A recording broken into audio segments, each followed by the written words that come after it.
لا حول ولا قوة إلا بالله العلي العظيم. أعوذ بالله من الشيطان الرجيم. بسم الله الرحمن الرحيم. الحمد لله الذي جعل الحمد مفتاحا لذكره وسببا للمزيد من فضله ودليلا على آلائه وعظمته. ثم الصلاة والسلام والتحية والإكرام على خير خلقه وأفضل بريته حافظ سره ومبلغ رسالاته الذي سمي في السماء بأحمد وفي الأرض بأبي القاسم محمد. اللهم صل على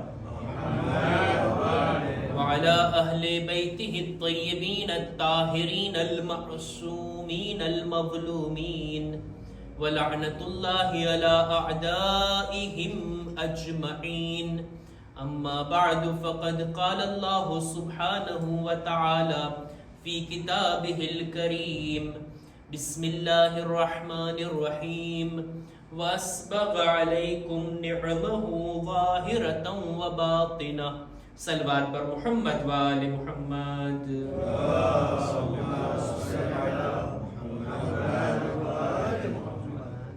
ખુદાવંદ આલમ સૂરે લુકમાનની 20મી આયતમાં આ વાતનું એલાન કરે છે કે ખુદાએ તમોને ઝાહિરી અને બાતિની પુષ્કળ નિዕમતો અતા કરી છે. ખરેખર ખુદાની તરફથી આપણને બેશુમાર નિዕમતો અતા થઈ છે. આપણે આપણી આજુબાજુમાં જો નજર નાખીએ, સવાર સાંજ ઉઠતા બેઠતા હાલતા ચાલતા જે કંઈ પણ આપણને નજરે પડે છે બધું અલ્લાહનું આપેલું છે. બંદો વિચાર કરે કે આની અંદર મારું પોતાનું શું છે? હું ખુદ ખુદા તરફથી આવેલો છું. મારું બદન ખુદાએ મને આપ્યું, આ દિલ, આ વિચાર કરવાની તાકાત, આ અક્લ, જિંદગી અને જિંદગી બાદની નેમતો બધું ખુદા તરફથી મળેલું છે. એક રીતે કહી શકાય કે આપણે બધા અલ્લાહની નેમતના દરિયામાં ડૂબેલા છીએ. એટલી બધી નેમતો આપણી આજુબાજુમાં છે. અને માછલીને પાણીની કદર ત્યાર સુધી ના થાય જ્યાં સુધી પાણીમાં હોય. બહારે આવે ને પછી ખબર પડે પાણી શું છે. આ નેમત પણ જ્યારે આપણાથી ચાલી જાય, આપણા હાથથી ચાલી જાય, આપણાથી છીનવાઈ જાય, ત્યારે પછીની કદર થાય કે શું નિዕમત હતી આપણી પાસે. નિዕમતને જાણવું, નિዕમત તરફ તવજ્જો આપવી અને નિዕમતને આપનારને ઓળખવો એ ઇન્સાનની જવાબદારી છે. નિዕમતના બારામાં આજે 2-4 વાતોને મારે રજૂ કરવી છે. આજની તારીખથી એનો રબ્ત પણ છે.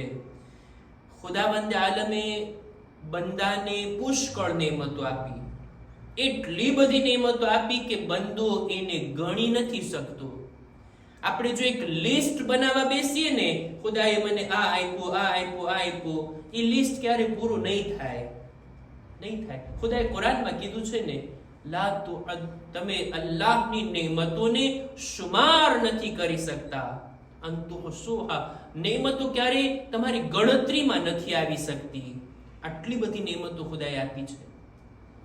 બંદાના પાસેથી નેમતો ક્યારેક છીનવાઈ જાય છે, નેમતો હાથમાંથી ક્યારેક ચાલી જાય છે. એનું શું કારણ છે એ પણ વિચારવું જોઈએ.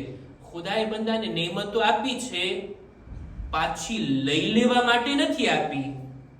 ખુદા બંદાને નેમત આપે છે કે આ બંદો નેમતને ભોગવે, એનાથી લાભ ઉઠાવે, એનાથી ફાયદો ઉઠાવે, આખિરતનું ભાથું ઉઠાવી અને ભરેલા હાથે આખિરતમાં દાખલ થાય.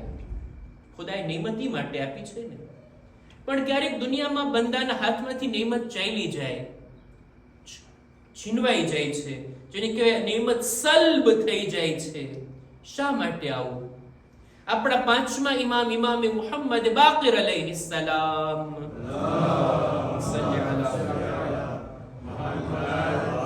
કિતાબ અલ કાફી ની અંદર આ હદીસ છે, મૌલા ફરમાવે છે કે ઇન્નલ્લાહ કઝાઅન હતમા, ખુદાએ પાક્કો ફેસલો આ રીતનો કર્યો છે કે પોતાના બંદાઓને જે નેમતો આપી છે ને પાછી નહીં છીનવે. આ ખુદાનો પાક્કો ફેસલો છે, નહીં છીનવે. હત્તા યુહદિસ અલ અબ્દુ ઝંબન યસ્તહિક્કુ બિઝાલિકા અન-નિકમા, ત્યાં સુધી કે બંદો એવું કામ ના કરી બેસે કે જેથી આ બંદો આ નેમતનો હકદાર ના રહે. અને ખુદા એ નેમતને પાછી લઈ લે છે. જે દેતા જાણે છે ને એ લેતા પણ જાણે છે. જે આપે છે ને એ ક્યારેક સલ્બ પણ કરી લે છે. આ હદીસથી આપણા ઉલમા ફરમાવે છે કે નેમતોના બારામાં નેમતોનું બાકી રહેવું, નેમતોમાં વધારો થાવો અને ઇન્સાનના કામો, આ બંનેની વચ્ચે સીધો સંબંધ છે. માણસના કામ એવા હોય, ઇન્સાનના કર્મો એવા હોય કે જેના જરિયાથી યા નેમત ટકી રહે, યા વધે, યા છીનવાઈ જાય. અને એનો તરીકો આપણને બધાને ખબર છે. નેમતને જો વધારવી હોય તો એના માટે ખુદાવંદે આલમે કુરાનમાં કીધું છે ને, લઇન શકરતુમ લઅઝીદન્નકુમ. અલ્લાહની નેમતોનો શુક્ર અદા કરશો ને, ખુદા નેમતોને વધારો કરશે, નેમતોમાં વધારો કરશે. આ શુક્રના કારણે, શુક્ર કરવાથી નેમત ટકી પણ રહે છે ને વધે છે. અને ક્યારેક એવું બને કે આ નેમત છીનવાઈ જાય, પાછી લેવાઈ જાય. એના કારણો પણ ઇન્સાનના ખુદના આમાલ છે. ખુદ ઇન્સાન એવા કામો કરી બેસે કે હવે આ નેમત એની પાસે બાકી નથી રહેતી. એમાંથી એક છે ને કુફરાને નેમત, નેમતનો શુક્ર અદા ના કરવો. નેમત ખુદાએ આપી છે સહી રસ્તામાં યુઝ કરવા માટે, સીધા રસ્તામાં ઉપયોગમાં લેવા માટે. ઇન્સાન જો એનો મિસયુઝ કરે, ખુદા રાજી નથી એમાં એને કામમાં લે, આ કુફરાને નેમત છે ને દેખીતી વાત છે, નેમત પછી ટકવાની નથી, એ ચાલી જવાની છે. હું હદીસ પઢું ને, અમીરુલ મુમિનીન હઝરત અલી ઇબ્ન અબી તાલિબ અલૈહિસ સલામ,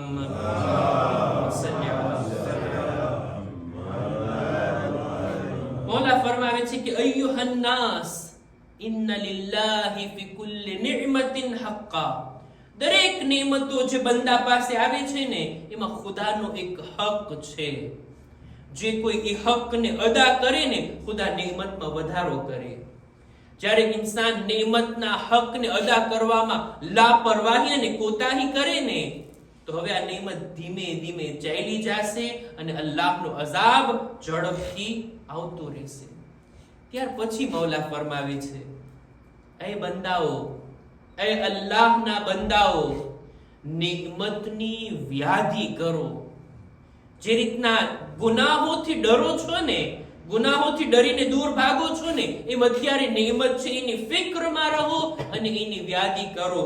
ફલયરાકુમ અલ્લાહુ મિન નિዕમતિ વજિલીન કમા યરાકુમ મિન અઝુનુબી ફરીકીન. ખુદા તમને જોવે એ હાલતમાં કે તમારી અંદર નેમતની વ્યાધિ અને ફિક્ર છે.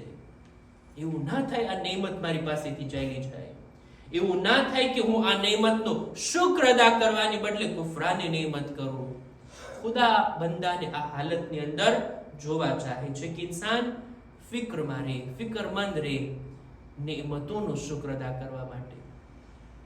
ઇન્સાનનો સ્વભાવ એવો છે ને, ઇન્સાનનું નેચર એવું છે ને, ઇન્સાન પાસે જે નથી એની તલબ છે એના દિલમાં. મારી પાસે આ નથી, ઓલું નથી, પેલું નથી. કોઈને જો પૂછવામાં આવે તો એક આખી લિસ્ટ ગણાવી દેશે, મારી પાસે આ નથી, ઓલું નથી, પેલું નથી. પણ જે છે એની કદર નથી. કેટલું મારી પાસે છે, બંદો જો એકાંતમાં બેસીને વિચાર કરે ને, ખુદાએ કેટલું મને આપ્યું છે, શું મેં એનો શુક્ર અદા કર્યો? આપણા ઇમામો આ બાબત ઉપર તવજ્જો દેવરાવતા. રાવીનું નામ છે અબુ હાશિમ જાફરી. પોતે આવે છે આપણા 10મા ઇમામ, ઇમામે અલી નકી અલૈહિસ સલામ. કે છે મારી હાલત એટલી કફોડી થઈ ગઈ, મારી પાસે માલી દુનિયામાંથી કાંઈ ના હતું, સખ્તીની સાથે મારી જિંદગી પસાર થતી હતી, એટલું મુશ્કેલીમાં આવી ગયો, માલી મુશ્કેલમાં કે હું ઇમામ પાસે ગયો કંઈક તલબ કરું, મૌલા કંઈક મને આપો, મારી જિંદગી બરાબર ચાલે. અબુ હાશિમ આ નિયતની સાથે 10મા ઇમામની ખિદમતમાં હાજર થયો. જેવી 10મા ઇમામની નજર એના પર પડી એટલે તરત ઇમામ બોલવાનું શરૂ કર્યા, એ અબુ હાશિમ, અલ્લાહની કઈ નેમતનો તે શુક્ર કરવાનો હક અદા કર્યો છે. નેમતનો શુક્ર અદા કર્યો, નેમતનો હક અદા કર્યો, શુક્ર કરવાનો હક અદા કર્યો, અને તું હજી ચાહે છે, હજી તલબ કરે છે. એટલે અબુ હાશિમ કહે છે, હું તો એટલો શરમાણો, દિલની અંદર મને એટલો સંકોચ થયો, સર ઝુકાવીને હું બેઠો રહ્યો. પછી ઇમામ કહે છે, એ અબુ હાશિમ, તે વિચાર કર્યો છે કેટલું ખુદાએ તને આપ્યું છે. જો નિયમત ફક્ત માલ અને દૌલત નથી, નિયમત ફક્ત ગાડી ને ઘર ને એ બધું નથી, એ બધી સગવડતા છે, જિંદગી જીવવાની સહુલતો છે. સગવડ અલગ છે ને સુખ અલગ છે. સુખ હોવું, ઇત્મીનાન હોવું, સુકૂન હોવું, આ એક અલગ વાત છે. નહીતર મોટા બંગલામાં પણ રાતના નીંદર ન આવતી હોય અને ઝોપડીમાં પણ ઇન્સાન સુકૂનથી સૂઈ જતો હોય. સુખી કોણ છે અને સગવડતા કોની પાસે વધારે છે, આ અલગ વાતો છે. બધી નેમતો ફક્ત માદી નથી હોતી, અમુક નેમતો બાતીની પણ હોય. જાહેરી નેમત જેને બતાવી શકાય કે મારી પાસે લિબાસ છે, મારી પાસે કપડા છે, મારી પાસે ખાવા પીવાની ચીજો છે, ઘર છે, ગાડી, આ બધું જોઈ શકે લોકો. અમુક નેમતો એવી હોય ને જે અંદરથી ઇન્સાન એને મહેસૂસ કરતો હોય, એને બતાવી ના શકાય. મારા દિલમાં કેટલું સુકૂન છે બાજુવાળાને શું ખબર હોય. મારી અંદર અલ્લાહના શુક્રનો જજ્બો કેટલો છે બીજાને શું ખબર. રૂહાનિયત અને માનવિયતની દૌલત ઇન્સાન પાસે કેટલી છે બીજાને શું ખબર. એને બતાવી પણ ના શકાય, એને ફક્ત મહેસૂસ કરી શકાય. મારા દિલમાં ખુદાની મારિફત કેટલી છે, અહેલે બેતની મોહબ્બતનો દરજ્જો કેટલો છે, કેટલી હદ સુધી હું અહેલે બેતને ચાહું છું, કેટલો હું રિસ્પેક્ટ અને ઇહતરામ કરું. આ બધું એવી નેમતો છે ને કે જે બાતીની છે, જેને બતાવી ના શકાય. અબુ હાશિમ ને 10મા ઇમામ કહે છે, એ અબુ હાશિમ, તું જાણે છે ખુદાએ કેટલું તને આપ્યું છે. અમુક નેમતો ઉપર ઇમામ આંગળી મૂકે છે, જો આના બારામાં વિચાર કર. ખુદાએ તને ઈમાન જેવી દૌલત આપી જેથી તારા બદનને જહન્નમની આગથી બચાવી શકે.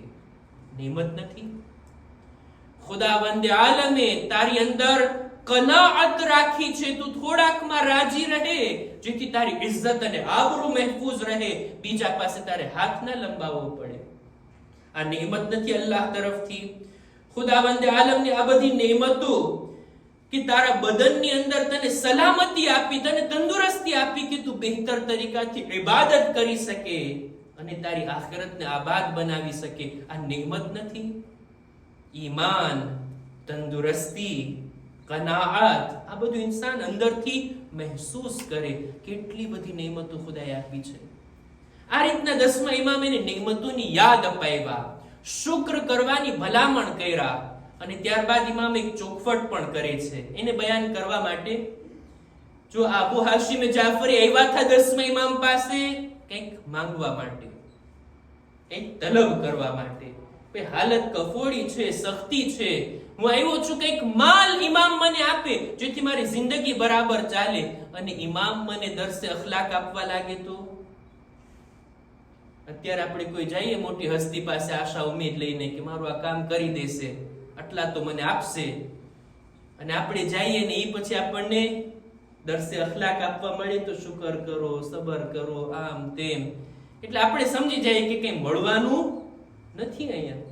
અબુ હાશિમ જાફરી જ્યારે પોતે આવ્યા કંઈ માંગવા, ઇમામ શરૂઆત કર્યા. ઇમામ એને શુક્રની દાવત આપ્યા, શુક્ર કરવાનો જજ્બો એની અંદર પેદા કરવાની ભલામણ કર્યા, અલ્લાહની નેમતોને યાદ કરાવ્યા. અને અંતમાં ઇમામ કહે છે, એ અબુ હાશિમ, આ બધી વાત કહું છું એનો મતલબ એમ નથી કે હું તને કંઈ નહીં આપું. તું આવ ને એ પહેલા જ મેં મારા ગુલામને કીધું 100 સિક્કાની થેલી તૈયાર રાખજે, હમણાં મારે મારા ચાહવા વાળાને આપવાની છે. એક સલવાત પર મુહમ્મદ વાલે મુહમ્મદ.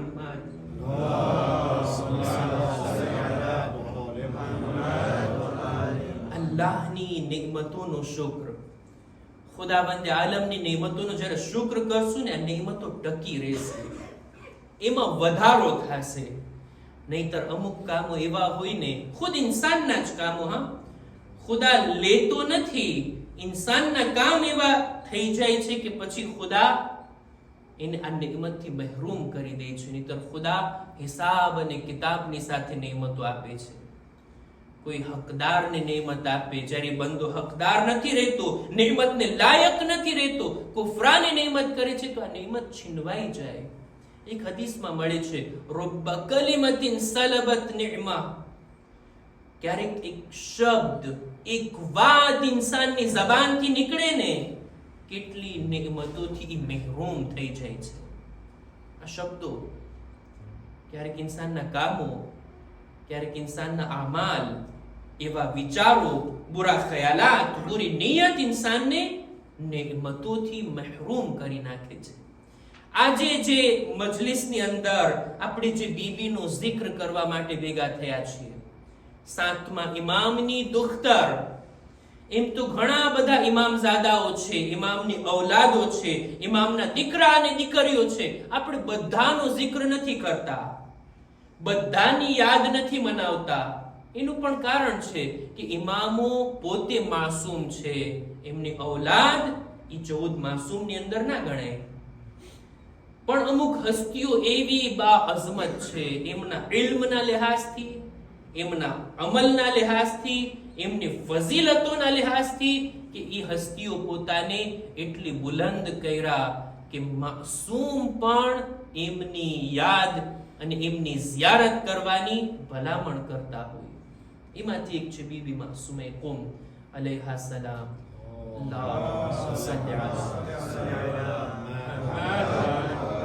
ખુદા આપણને આ બીબીની ઝિયારત નસીબ ફરમાવે, એના માટે એક આવાજે બુલંદ સલવાત.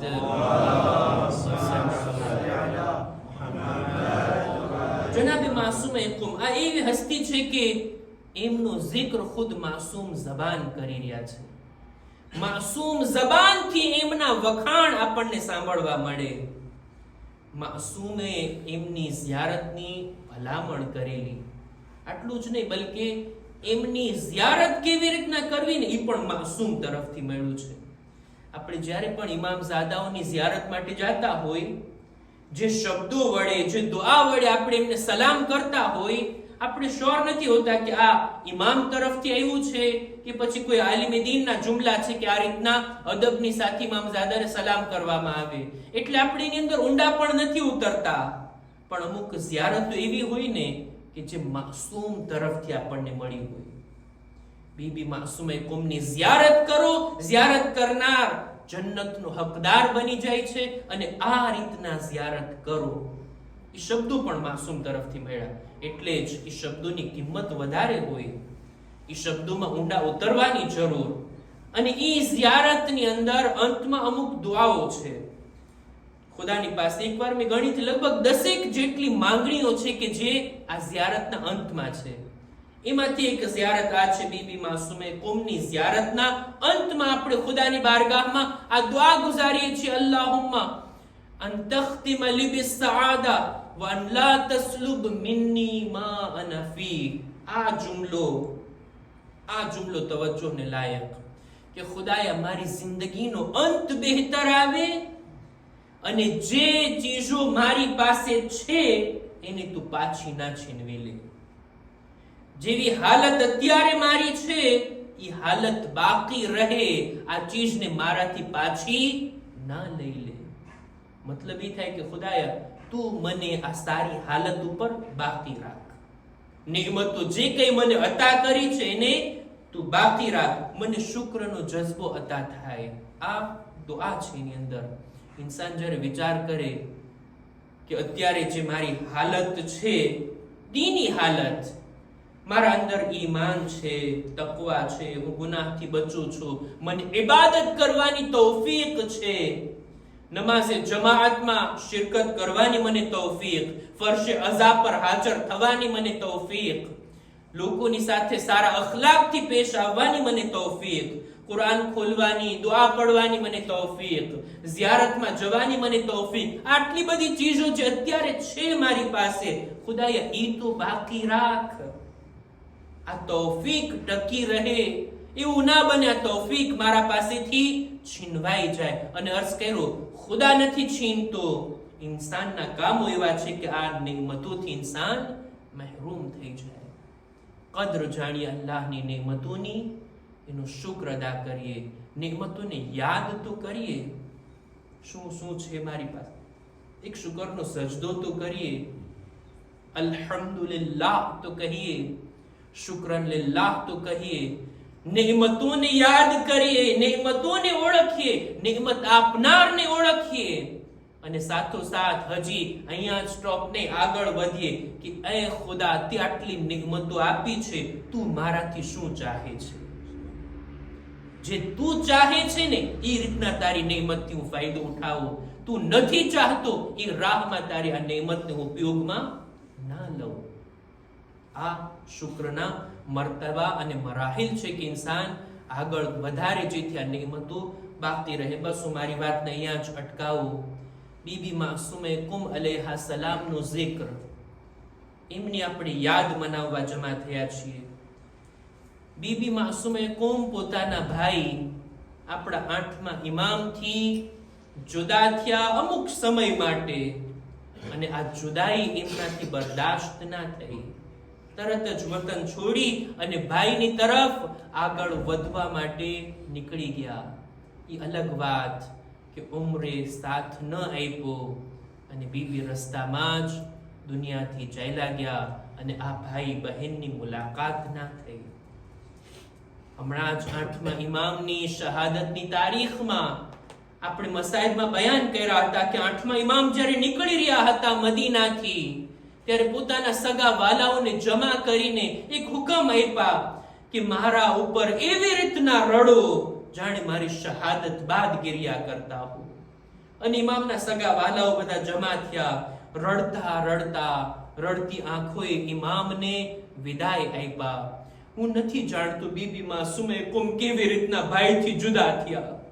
સખ્ત હતું ને બીબી માસુમે કુમનું પોતાના ભાઈથી જુદા થવું, પણ હું નથી જાણતો કઈ રીતના જુદા થયા, કયા ભૈરા દિલથી ભાઈને રૂખસત કર્યા હશે. પણ હું આટલું તો કહીશ, એ બીબી માસુમે કુમ, છેલ્લી વાર તમે જ્યારે તમારા ભાઈને જોયા, એમને સહીઓ સલામત જોયા હશે, એમનું બદન સાલિમ હશે, એ હાલતમાં તમે જોયા હશે. કરબલામાં એક બહેન અમને એવી દેખાય છે જેણે છેલ્લી વખત પોતાના ભાઈને કત્લગાહમાં જોયા છે. એવી હાલતમાં જોયા કે ઇમામના સીના પર શિમ્ર સવાર, શિમ્રનું ખંજર ચાલી રહ્યું છે. એ હાલતની અંદર જનાબે ઝૈનબે પોતાના ભાઈને જોયા છે. એ બીબી માસુમે કુમ, તમે ઇમામની શહાદત બાદ તો ઇમામને ના જોઈ શક્યા, એમના જનાઝાને ના જોઈ શક્યા. હા, 9મા ઇમામ જરૂર જોયા હતા, પણ ઇમામ મસમૂમ ભલે હતા, પણ એમનું બદન તો સલામત હતું. કોઈ જખ્મ ઇમામના બદન પર તો ના હતો. પણ એ બીબી માસુમે કુમ, બીબી ઝૈનબે પોતાના ભાઈની લાશને, એમના જનાઝાને એવી રીતના જોયા કે લાશ પર, બદન પર સર નથી અને આ બદન પર ઘોડોની ટાપોથી પામાલ. આ રીતના બીબી જનાબે ઝૈનબ પોતાના ભાઈની લાશથી રૂખસત થાય છે. રૂખસત થવા પહેલા તવાફ કરે છે. શું જોઈ રહ્યા છે? બદનનો કોઈ હિસ્સો સલામત હોય તો ત્યાં બોસા આપીને ભાઈથી વિદાય લો. ઝૂકીને કપાયેલી ગરદન પર બોસા લીધા. એ ભાઈ, મને માફ કરજો, માથા પર રેદા નથી, નહીતર તમને કફન તરીકે આપીને બહેન રૂખસત. લعنતુલ્લાહ અલલ કૌમિલ ઝાલિમીન وسيعلم الذين ظلموا أي منقلب ينقلبون إنا لله وإنا إليه راجعون. ماتم حسين يا حسين.